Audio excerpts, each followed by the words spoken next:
Agriculture, our food supply, relies on pollinators. 3/4 of the world's flowering plants and about 35% of the world's food crops depend on animal pollinators to reproduce.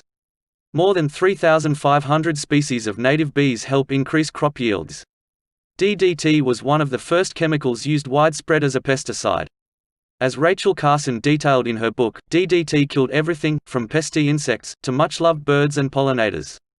Now, that fight is more relevant, and complicated, than ever.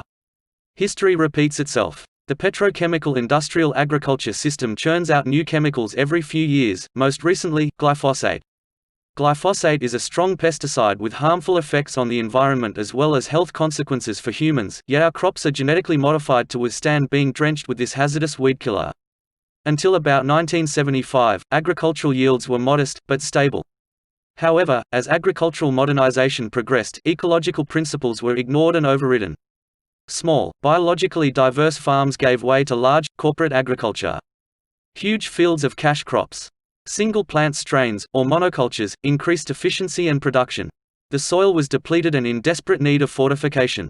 Artificially tainted by herbicides, insecticides, and fertilizers, alongside the manipulation of soil, such as irrigation.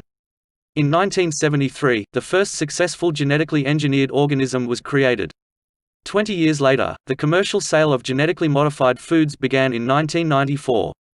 Ever since the introduction of GMOs, they have been viewed as an ideal solution to our agricultural shortcomings.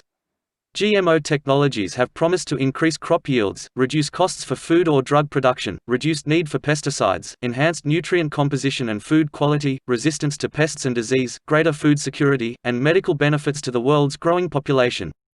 Today, GMOs are dependent on agriculture methods which deplete the earth of water and nutrients. GMOs are the linchpin in a system of mechanized agriculture, vast fields of single-strain monocultures, annuals which must be planted over and over each year, exposing the earth to erosion and depletion of nutrients. GMOs rely on fertilizers, insecticides, and herbicides, engineered to survive high levels of chemicals which destroy the land. Products containing glyphosate may cause eye or skin irritation. People who breathe and spray mist from products containing glyphosate feel irritation in their nose and throat. Swallowing products with glyphosate can cause increased saliva, burns in the mouth and throat, nausea, vomiting, and diarrhea. Fatalities have been reported in cases of intentional ingestion. Use of nitrogen-based fertilizers destroys river deltas and washes off the land, flowing downstream, and concentrating in pools of hazardous waste. Algae blooms as it feeds on the high nitrogen levels and uses all the oxygen, resulting in a toxic dead zone, expanding hundreds of miles off the coast of New Orleans. Genetic modification promises to address agricultural shortcomings. Ever since the introduction of GMOs, we resist considering traditional methods with generations of proven success. Yet multiple traditional methods have been used to increase yields and provide healthy food that is sustainable, renewable, and regenerative to meet the needs of the population.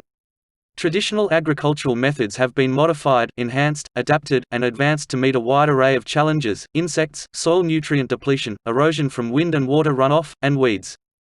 Vast genetic diversity is available in heirloom seed stocks. Generations of selection for sustainable crops breeds traits perfect for specific local conditions. Planting to maximize nitrogen fixation and other symbiotic relationships reduces and even eliminates the need for petroleum-based fertilizers by increasing plant health and resilience. Plants can be selected for hardiness with regards to drought, temperature, and local pests, ending any need for herbicides, insecticides, irrigation, and mechanized intervention. Food forests can be planted to maximize biodiversity and provide contingency plans for varied production depending on the climate conditions of any given season. With decreased chemical use and increased plant diversity, pollinators are able to flourish. In a healthy ecosystem, there is an abundance of natural predators which consume insects that are harmful to crops. These multiple traditional methods have been used to increase yields and provide healthy food in sustainable, healthy, and renewable ways to meet the needs of the population. What are the results of this new way of doing agriculture? The answer is biodiversity. River deltas come to life where that destructive algae bloom once existed. Genetic modification promises to address agricultural shortcomings. Ever since the introduction of GMOs, they have been viewed as an ideal solution to agricultural obstacles. Even when technology fails or even harms us, we give it the benefit of the doubt as the social symbol of progress. Instead, it is time to turn away from GMOs, towards a new agricultural paradigm based on traditional methods, reimagined and retooled for the 21st century, providing creative solutions, empowering opportunities, and allowing restorative work, healthy products, and sustainable, regenerative living.